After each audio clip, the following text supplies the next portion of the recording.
Hi everyone, my name is Luis Gustavo Corbellini. I'm an epidemiologist and I'm working as a consultant for the Inter-American Institute for Cooperation on Agriculture. And I will present the Planning Foot and Mouth Disease Surveillance System in Brazil, a shift-free zone where vaccination is not practiced. The Ministry of Agriculture, Livestock and Supply launched the strategic plan for foot and mouth disease in Brazil in order to reformulate the National Foot and Mouth Disease Program to obtain the foot and mouth disease free status where vaccination is not practiced. The action of the strategic plan were grouped in 4 components, which are strengthening the capacity of veterinary services, enhancing the surveillance system, promoting the stakeholder interaction, and also planning the foot and mouth disease status transition. The project that I'm going to show you are within the enhancing the surveillance system component. This component has a goal which is development of a risk-based surveillance system for foot and mouth disease, and that is what I'm going to talk about. The objective of this study is to describe the development of the strategic plan that will be applied in the surveillance system in foot and mouth disease free without vaccination areas in Brazil. A short outline of the steps of the project.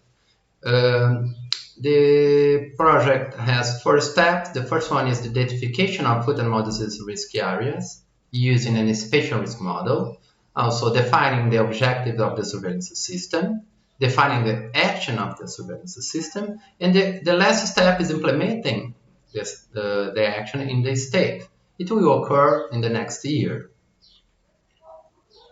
A participatory approach was adopted, utilizing a focus group meeting to get opinion about the spatial risk model from the veterinarians of the state veterinary offices, and also a design thinking approach with the stakeholder from the veterinary services and also private sector to define the surveillance objective and actions.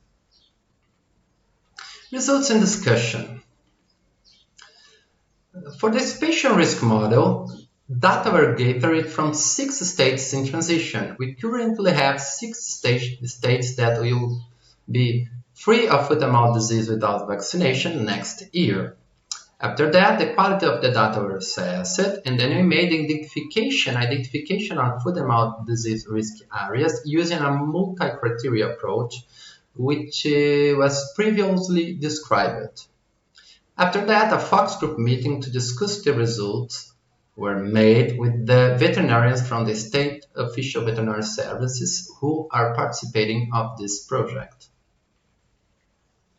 This is an example of the risk maps of southern states. The units is the county, and we send reports with the risk model and the maps for the veterinaries in each state, and then we ask them, are the pathway that identify the introduction and dissemination of foot and mouth disease virus, as well as the risk factors that compose this pathway in accordance with the reality of your state or with your perception of the epidemiology of disease. So that was the question used in the focus group.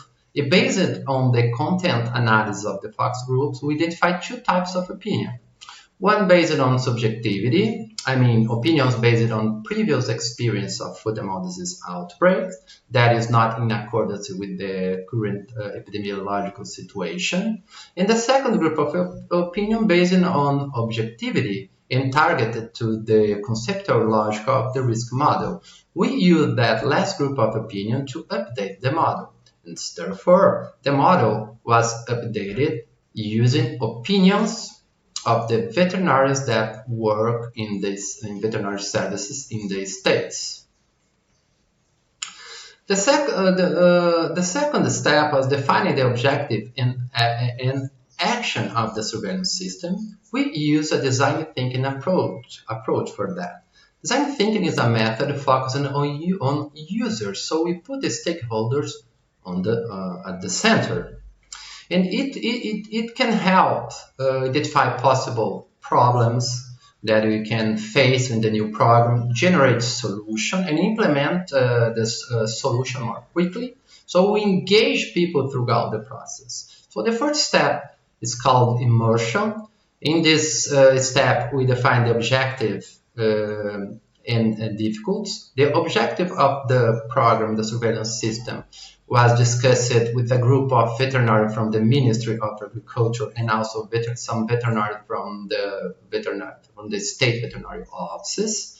And also we made a number of unstructured interviews with the private and public sector. And we, in this interview, we asked them about the current foot and mouth disease program and the new program, and what difficult and what their perception about the surveillance system, about the new situation that will take place soon.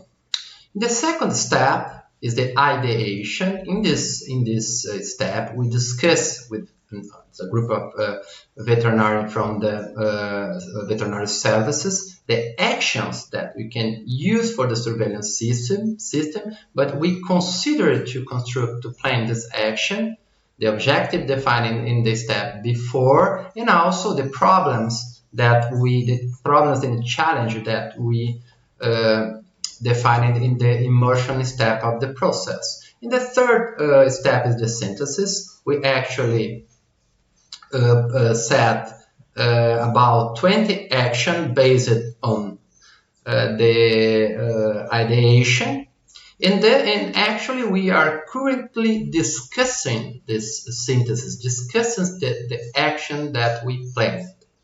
And the fourth step is the implementation of these actions. The challenge assessed during the design thinking approach was strengthen the relationship with farmers, which are very important because communication without trust is ineffective. We heard some interesting phrases such as fewer fine and more education, also the importance of sharing the responsibility and provide feedback to the stakeholders. This is a very important part of a surveillance system, provide feedback. The objectives of the surveillance system assessed during the design thinking approach were reduce the risk of introduction and exposure of an animal to the foot and mouth disease, reduce the risks of dissemination, identify and communicate risk, and early detection. This is a very important statement said by Bush, that the first step is to clearly define the final objective that you want to achieve with the planned action. The action of the surveillance system were grouped in two ways. The first group is enhanced passive surveillance and prevention. One example to illustrate to you is the stakeholder analysis that we're going to make in order to identify and understand the need and expectation of the stakeholders, and then establish the appropriate level of communication with them. And the communication strategy is focused on build trust and engagement. The second group is monitoring of risk factor and measurement.